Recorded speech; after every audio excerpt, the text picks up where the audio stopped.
Il est ressuscité, il est vraiment ressuscité. Le Christ, Jésus-Christ de Nazareth est ressuscité.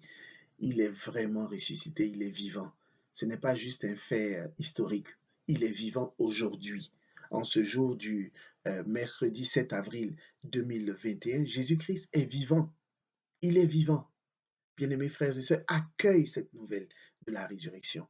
Dans la première lecture qui nous est proposée le jeudi 8 avril 2021, cette lecture qui est tirée du livre des Actes des Apôtres, chapitre 3, verset 11, verset 6 à 11, verset 11 à 26 plutôt, pardonnez-moi, le peuple est ébahi devant le miracle que Dieu vient d'opérer à travers Pierre et Jean.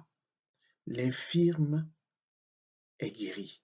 L'infirme qui se tenait là auprès, devant le temple. Il est guéri. Et l'apôtre Pierre, prenant la parole, déclare, tout repose sur la foi dans le nom de Jésus-Christ. C'est ce nom lui-même qui vient d'affermir cet homme que vous regardez et connaissez. Oui, la foi qui vient par Jésus l'a rétabli dans son intégrité physique en votre présence à tous. Oui, la foi qui vient par Jésus l'a rétabli dans son intégrité physique en votre présence à tous. On apprend plusieurs choses. La foi, elle vient par Jésus. Qu'est-ce que la foi d'abord? C'est la ferme assurance des choses que l'on espère. C'est la démonstration des choses que l'on ne voit pas. C'est cela la foi. Hébreux 11, verset 1. Cette foi, elle vient par Jésus. C'est pas quelque chose que tu obtiens par ta propre force. C'est une grâce, autrement dit. Tout ce que nous obtenons par Jésus est une grâce. Cette foi vient par Jésus. Et si elle vient, c'est dire qu'elle est en mouvement. Elle n'est pas quelque chose la foi n'est pas quelque chose de statique. Toi qui déclares que tu as la foi, cette foi doit être en mouvement. Cette foi doit mettre en mouvement ta vie, la vie de ceux qui sont autour de toi. Et cette foi qui vient par Jésus-Christ, c'est cette foi qui a rétabli cet infirme dans son intégrité physique. Autrement dit, cette foi en Jésus guérit.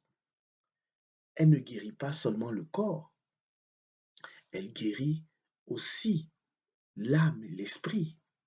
L'homme est fait de corps, l'homme est corps, âme et esprit.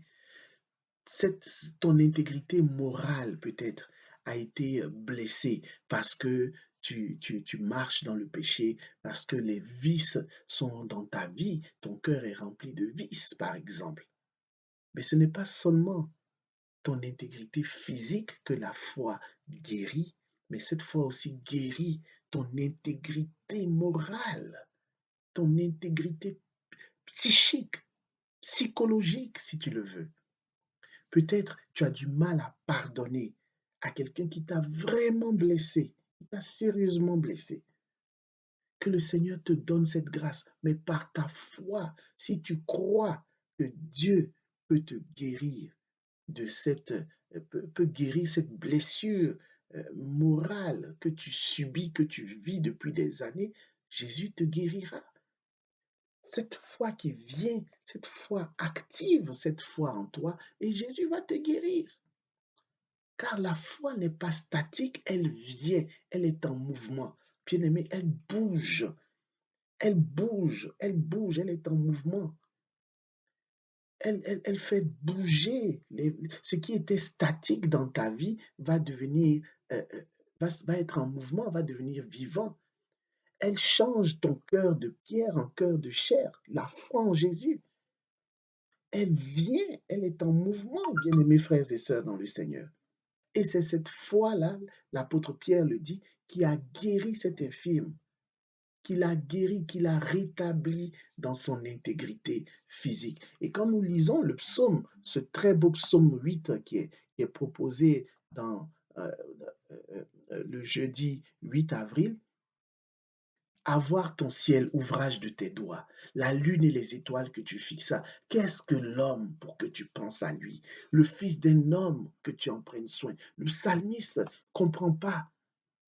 Tu l'as voulu un peu moindre qu'un Dieu, le couronnant de gloire et d'honneur. Tu l'établis sur les œuvres de tes mains. Tu mets toutes choses à ses pieds, les troupeaux de bœufs et de brebis, et même les bêtes sauvages, les oiseaux du ciel et les poissons de la mer, tout ce qui va son chemin dans les eaux. C'est cela, l'intégrité de l'être humain. Dieu nous a créés de peu inférieurs au Dieu. Le psaume 8 révèle exactement qui nous sommes. Qui sommes-nous en tant qu'être humain, en tant qu'enfant de Dieu? Mais c'est la foi en Jésus. Le péché est venu dénaturer, le péché est venu balafrer, le péché est venu salir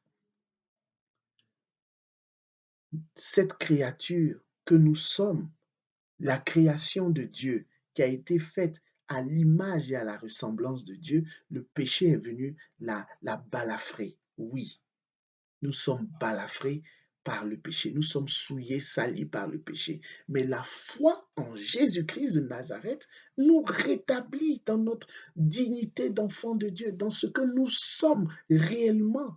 Le péché ne change pas. Qui sommes-nous réellement?